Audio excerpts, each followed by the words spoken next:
شرطمنيا هيجا ام بريزداري سلاف دكن ام ايرو شاندي عمل لقال شاندي عمل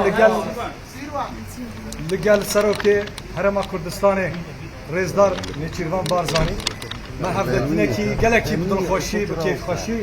وببراتيكي كيف ده حفظتنا مدى ما سلابون حسكرني بريز اجرا بو سروكي هرم كردستان ريزدار نيچيروان بارزاني كر او پیامی جبو پروسیا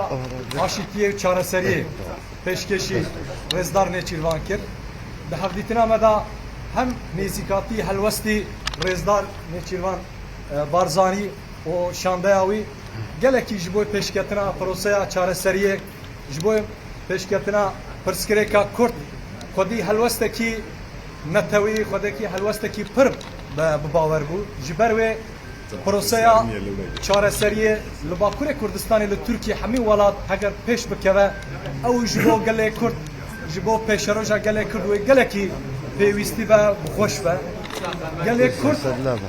gelê Kurd hêvî û bendewarî û prosaya çareseriyê û aşîtiyê heye hemî hizbekanê Kurd helwestî wî ew e ku ew prosaya çareseriyê pêş bikeve di hevdîtina me da rêzdar Nêçîrvan Barzanî jî ji bo pêşketina prosaya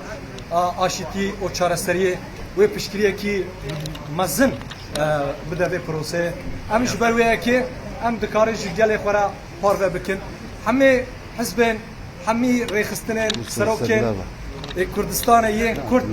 xwedî helwestin xwedî bawerin ku ev prosaya aşîtiyê û çareseriyê pêş bikeve ji ber vê yekê em ji bo piştgiriya rêzdar Nêçîrvan Barzanî em gelek memnûnin û spasiya xwe pêşkêşî dikin. Silavê xwe hesî gelek spas.